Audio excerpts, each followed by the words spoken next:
O parlamento nosso, o parlamento municipal, a Câmara Municipal, o parlamento estadual, a Assembleia Legislativa, ou mesmo a nível nacional, aquela tribuna, ali naquela tribuna, aflora todos os podres da sociedade, aflora todos os podres dos políticos, porque é ali que um vai falar do outro, ali é que vai ter as maiores denúncias da sociedade. E aí, para as pessoas que não têm uma visão crítica, começa a pensar que o parlamento é formado de coisas podres. Não é isso.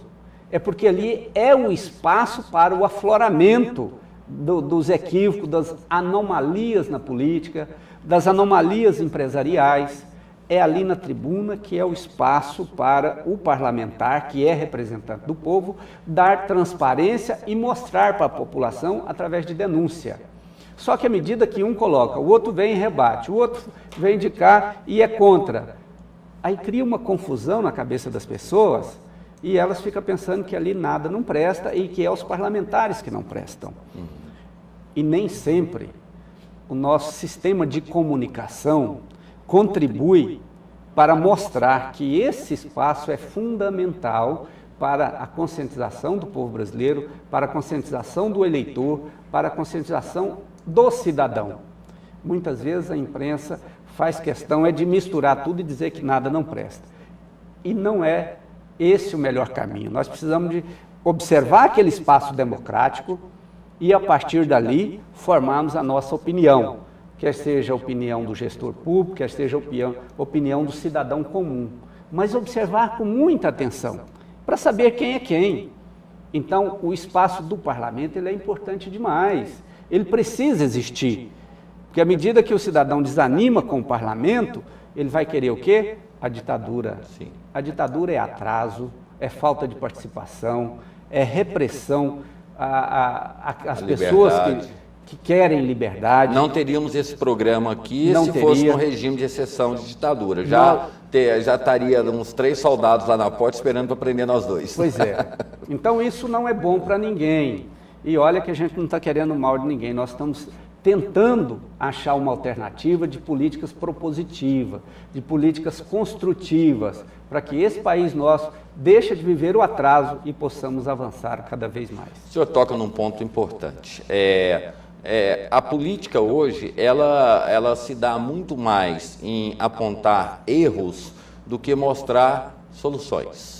Nós estamos tendo agora, que para mim, na minha opinião, é um crime, mas a Justiça Eleitoral, eu não sei como é que ela não consegue enxergar isso, aqueles horários que seriam destinados para divulgação do partido, para que ele possa ter mais afiliados, simpatizantes, estão sendo usados numa pré-campanha eleitoral. Porém, mostra-se erros, não se apontam soluções. Aí, ou seja, nós vamos agora para 2014, num embate onde quem é menos corrupto, quem roubou menos, quem tem a ficha mais limpa, ou seja, ao invés de termos um debate propositivo, nós temos que fazer a escolha entre o menos ruim. Isso é bom para a democracia? Não, não é bom para a democracia, porque nós precisamos buscar as políticas propositivas. É exemplo do copo d'água.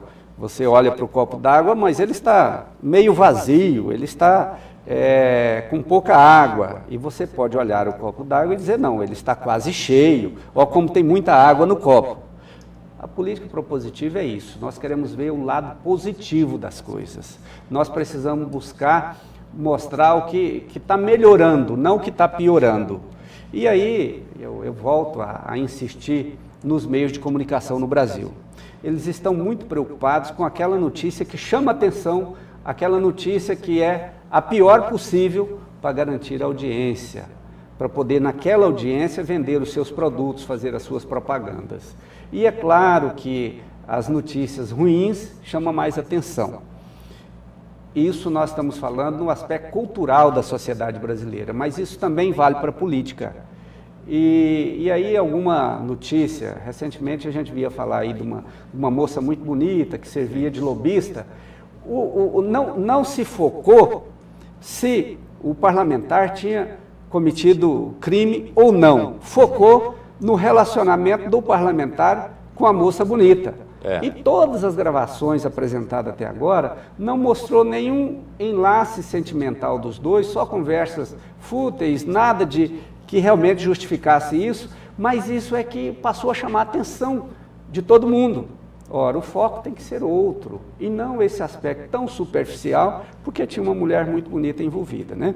Então, tem muita coisa errada, mas acho, André, que você tem um grande trabalho nesse sentido. Aliás, te conheço de muito tempo, sei que você presta esse bom serviço no sentido da promoção da cidadania, no sentido de trazer a conscientização, mostrando que é possível uma política com seriedade.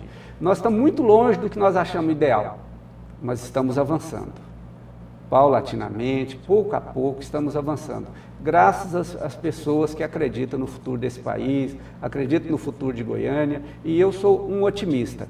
Eu acho que as instituições de ensino estão melhorando, o nível dos alunos nas faculdades estão cada vez melhores, e com certeza nós estamos construindo uma sociedade melhor. É claro que não está no nível e no ritmo que nós gostaríamos, mas nós estamos melhorando sim.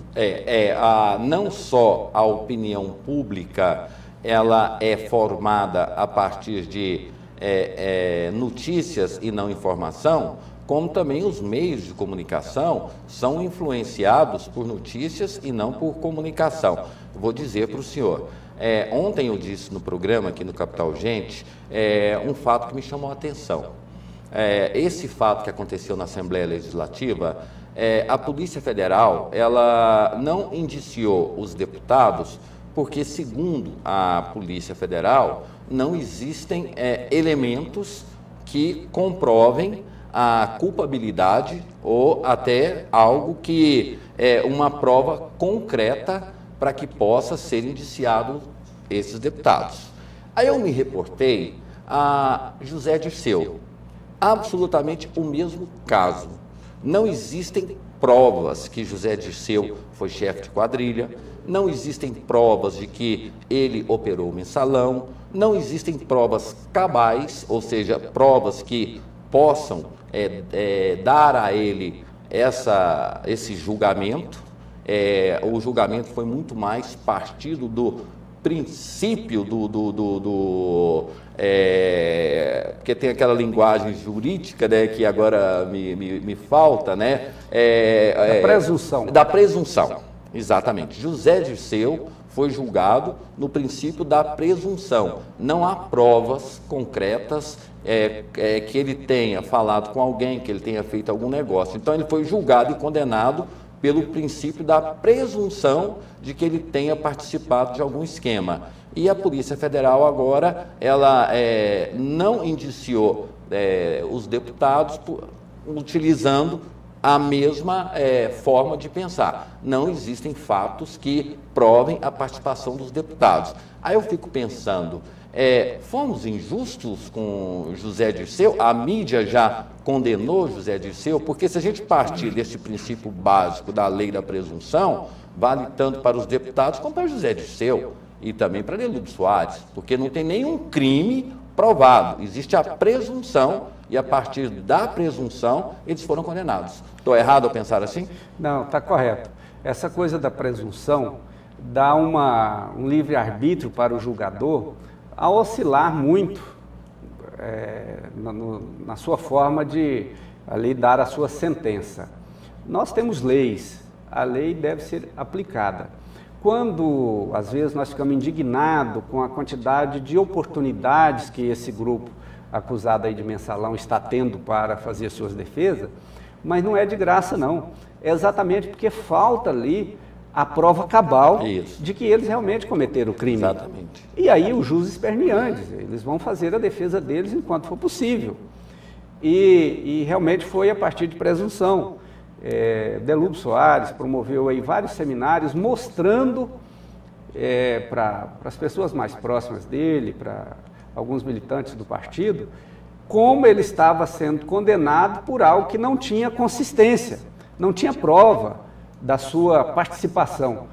E diferentemente do que aconteceu com o Antônio Palocci lá em Ribeirão Preto, em que o partido não saiu na defesa do Antônio Palocci, A militância do partido saiu muito na defesa do Delúbio Soares, do Zé Dirceu, exatamente por isso. Não tem consistência as acusações, e aí fica esse chove não molha, que para mandar para a cadeia tem que ter consistência e fica oportunizando defesa deles. Então, um pouco é isso que acontece. Mas a justiça, ela tem como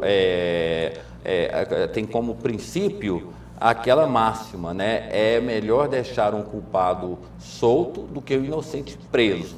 Nesse caso, como o princípio da presunção, ele não pode condenar, porque não estou fazendo defesa de José Dirceu, não. Estou analisando o que eu vi no Supremo Tribunal Federal, que não existem provas. Então, a condenação dele, ela contradiz a máxima da justiça. O direito penal tem uma frase em latim, em dúbio pro réu. Isso. Na dúvida, decida favorável ao réu, porque é complicado condenar quem não tem culpa, ou quem não cometeu o crime. Então, na dúvida, define a favor do réu. Mas tem um entendimento contrário também, em dúvio, pau no réu, né? Pau no réu. Depende se ele tiver o azar de estar na mídia, de ser rico, de ser uma figura conhecida, aí ele pode não ter cometido crime nenhum, mas já é notícia. Eu acho, inclusive, que no assunto que nós estávamos falando desde o início, a reforma política, ela vai tirar a oportunidade de muitas mazelas que estão aí no poder público, estão na sociedade de uma forma geral. Essa reforma política vai sanar uma série de problemas, de tal forma que nós não vamos mais deparar com mensalões e situações parecidas. A nossa esperança é muito grande de uma boa reforma política. E sobre essa questão da reforma política, fala-se muito, cada um tem a sua. Cada partido, cada um tem o seu. Inclusive, eu entrevistei aqui o presidente da OAB, Henrique Tiburcio, que eles têm uma reforma política que a OAB tem para apresentar. Porém, a última eleição da OAB aqui, até a Polícia Federal interveio em função de suspeitas de compra, de venda, esse negócio. Qual seria alguém que tivesse a capacidade de propor uma reforma política no Brasil com isenção? Eu já comentei aqui, há meia hora atrás, de que o ordenamento jurídico brasileiro e muitas vezes a forma com que está estabelecida a política não é o estrutural que é problema. O problema é quando se coloca o ser humano lá, ele leva os vícios para dentro da estrutura de poder. Por isso é que as mudanças acontecerão à medida em que as pessoas forem mudando. Não tem que esperar mudança por parte dos políticos. Nós precisamos mudar de uma forma geral, de tal forma que, em mudando a cultura do povo brasileiro, os políticos eles só vão ganhar a eleição se eles atenderem essa nova realidade. Então não há uma mudança de lá para poder impor aqui. Essa mudança ela é geral.